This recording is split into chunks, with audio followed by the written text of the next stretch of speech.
أعوذ بالله من الشيطان الرجيم. بسم الله الرحمن الرحيم. وأنذر به الذين يخافون أن يحشروا إلى ربهم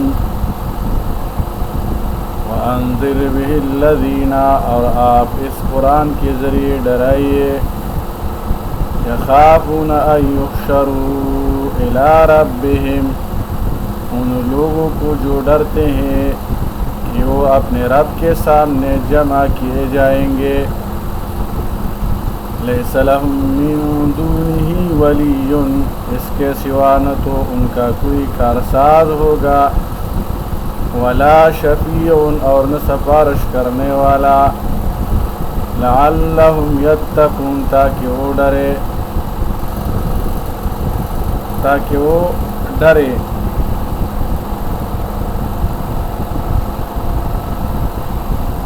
تمام رسول خوشخبری سنانے اور خبردار کرنے کے لیے آتے رہے ہیں.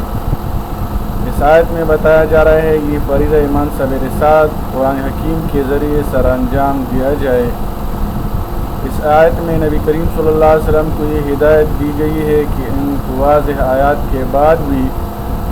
اگر یہ لوگ اپنی ضد سے باز نہ آئے تو ان سے بحث و مباحثہ کو موقوف کر دیجیے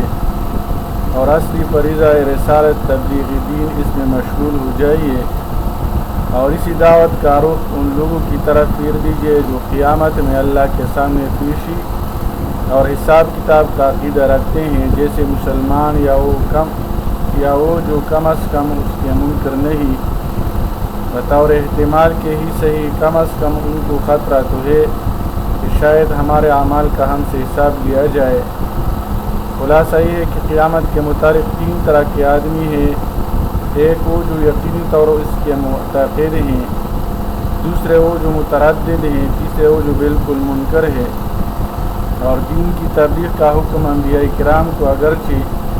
ان تینوں طبقوں کے لیے عام ہے جیسا کہ بہت سے ارشادات قرآن سے واضح ہیں، لیکن پہلے 2 طبقوں میں چونکہ اثر قبول کرنے کی توقع زیادہ ہے اس لیے اس آیت میں خاص طور پر ان کی توجہ کرنے کی ہدایت فرمائی گئی. وانذر به الذین یخافون ان یحشروا الی ربہم. اس آیت میں مشرکین کے اس عقیدے کی تردید ہے کہ وہ اپنے دیوتاؤں کو سفارشی سمجھتے تھے، لہذا اس سے حضور صلی اللہ علیہ وسلم کی اس شفاعت کی تردید نہیں ہوتی جو آپ اللہ کی جانب سے مومنوں کے لیے کریں گے، کیونکہ دوسری آیاتوں میں مذکور ہے کہ اللہ کی جانب سے شفاعت ممکن ہے، جبکہ مشرکین کا گمان ہی تھا کہ براہ راست اللہ سے مدد طلب کرنے کے بجائے اگر ہم ان بتوں کا واسطہ و ذریعہ بنائیں گے تب ہماری مطلب براری ہوگی. وَلَا تَطْرُدِ الَّذِينَ يَدْعُونَ رَبَّهُمْ بِالْغَدَاةِ وَالْعَشِيِّ اور آپ ان لوگوں کو اپنے آپ سے دور مت کیجیے. یدعون ربهم جو صبح و شام، بالغداة صبح، عشی شام. یدعون ربهم اپنے رب کو پکارتے ہیں. یریدون وجہہ اس کی رضا چاہتے ہیں. ما علیک من حسابهم من شیء نہ آپ کے ذمہ ان کا حساب ہے. وما من حسابک علیہم من شیء اور نہ ان کے ذمہ آپ کا حساب ہے. فتطردهم تو بالفرض آپ انہیں دور کریں گے. فتکون من الظالمین تو آپ بے انصافوں میں سے ہو جائیں گے. اس آیت کا شأن نزول ہے آپ صلی اللہ علیہ وسلم کی مجلس میں غرباء صحابہ کرام رضوان اللہ تعالیٰ علیہم اجمعین بیٹھے رہتے تھے جن کی اپنی کوئی جائیداد تھی. ان کاروبار صاحب حیثیت اللہ کے نیک بندے ان کے طعام کا انتظام کرتے تھے اور یہ صرف آپ صلی اللہ علیہ وسلم کی خدمت میں رہا کرتے تھے، جیسے حضرت بلال، حضرت صہیب، حضرت ابو ہریرہ، خباب ابن عرد، عمار رضی اللہ عنہ. بعض مالی اعتبار سے کمزور تھے. حضرت عبداللہ ابن مسعود رضی اللہ عنہ قریش مکہ کے کچھ سرداروں نے کہا تھا کہ حضور صلی اللہ علیہ وسلم کی مجلس میں اکثر کم حیثیت کے لوگ رہتے ہیں، ان کی موجودگی میں آپ کی مجلس میں بیٹھنا ہماری توہین ہے. اگر آپ ان لوگوں کو اپنی مجلس سے اٹھا دیں تو ہم آپ کی بات سننے کے لیے آ سکتے ہیں. اس کے جواب میں آیت نازل ہوئی، اللہ نے ان لوگوں کی رعایت و دلجوئی کا حکم فرمایا جو دین اسلام قبول کر کے اپنے رب سے لو لگائے رہتے ہیں، اور مکہ کے وسائل کی درخواست رد فرما دی، اس سے جہاں ان حضرات صحابہ کرام کی فضیلت معلوم ہوئی جن کو غریبی کی وجہ سے روسۂ عرب نے حقیر سمجھا تھا، وہاں بھی یہ بھی معلوم ہوا کہ جو لوگ اسلام قبول کر چکے ہیں ان کی رعایت اور دلجوئی ان لوگوں سے مقدم ہے جو ابھی تک منکرین اسلام ہے۔ وَكَذَلِكَ فَتَنَّا بَعْضَهُمْ بِبَعْضٍ، اور اسی طرح ہم نے ان میں سے بعض کو بعض کے ذریعے آزمایا ہے، لِيَقُولُوا أَهَٰؤُلَاءِ مَنَّ اللَّهُ عَلَيْهِمْ، کہ وہ کہے کیا ہم میں سے یہی لوگ ہیں، مَنَّ اللَّهُ عَلَيْهِمْ مِنْ بَيْنِنَا، جن پر اللہ نے احسان فرمایا ہے، منّا احسان، أَلَيْسَ اللَّهُ بِأَعْلَمَ بِالشَّاكِرِينَ، کیا اللہ شکر کرنے والوں کو خوب نہیں جانتا۔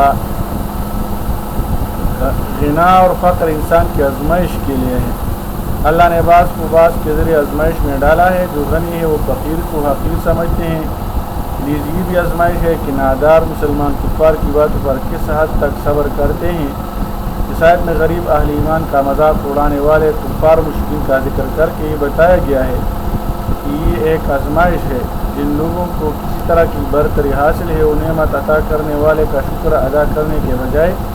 متکبر بن کر ان لوگوں کی طرف دیکھتے ہیں جو اس نعمت سے محروم ہیں، حالانکہ وہ اپنے سے کمزور لوگوں کو دیکھ کر اللہ کے فضل کا احساس کرتے تو ضرور شکر بجا لاتے، لیکن مال و دولت اور اختیار و اقتدار کے نشے میں دوسروں کو حقیر سمجھنے لگتے ہیں اور اس طرح امتحان میں ناکام ہو جاتے ہیں۔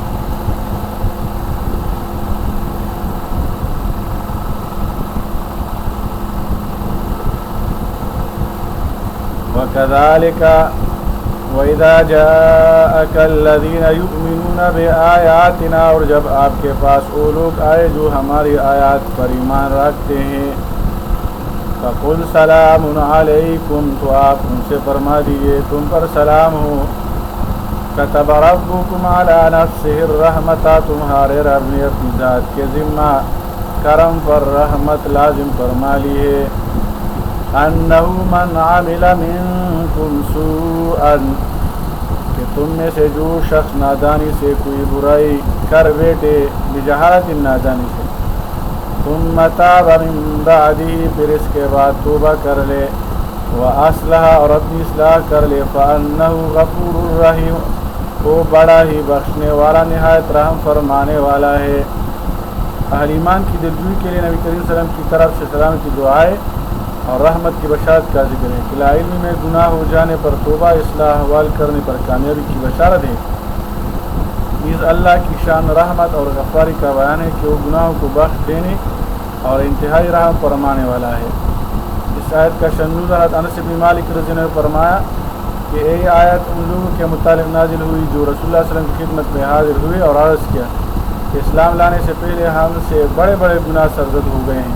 رسول اللہ صلی اللہ علیہ وسلم خاموش رہے تو یہ آیت نازل ہوئی۔ حضرت عمر بن الخطاب رضی اللہ عنہ نے رسول اللہ صلی اللہ علیہ وسلم سے اشارتیں کہا تھا کہ مالدار کافروں کی دلجوئی کے لیے مسکین کافروں کو مؤخر کر دیجیے، اور جب یہ آیت نازل ہوئی اور ان مسکین مسلمانوں کو دور نہ کیجیے جو صبح و شام اپنے رب کی عبادت کرتے ہیں، تو حضرت عمر رضی اللہ عنہ نے اس مشورہ پر معذرت کرتے ہوئے اور استغفار کرتے ہوئے آئے، تب یہ آیت نازل ہوئی۔ وَكَذَلِكَ نُفَصِّلُ الْآيَاتِ، اور اسی طرح ہم کھول کھول کر آیتیں بیان فرماتے ہیں، وَلِتَسْتَبِينَ سَبِيلُ الْمُجْرِمِينَ، تاکہ مجرموں کا راستہ ظاہر ہو جائے۔ اللہ آیات تفصیل سے بیان فرماتے ہیں تاکہ حق کھل کر واضح ہو جائے اور طالب حق کے لیے قبول حق آسان ہو جائے، اور مجرموں کا راستہ بھی واضح ہو جائے تاکہ خیر کے طلبگار اس برے انجام سے بچے جو کفار کے لیے مقرر ہے، اور ان قریب انہی سے وہ دوچار ہونا ہے۔ مجرمین کی صفات، ایسے مجرم کے حالات کچھ تو پہلے بیان ہو چکے، ایسے لوگ ایمان لانے کے قریب تو آتے نہیں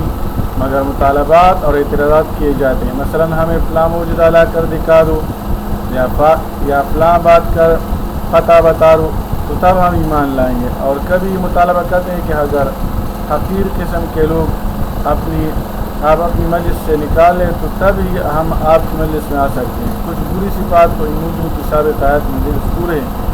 اور کچھ آگے ذکر ہو رہے۔ اللہ کا فرمائے کی تفصیلات اس لیے بیان کی جا رہی ہے تاکہ ایسے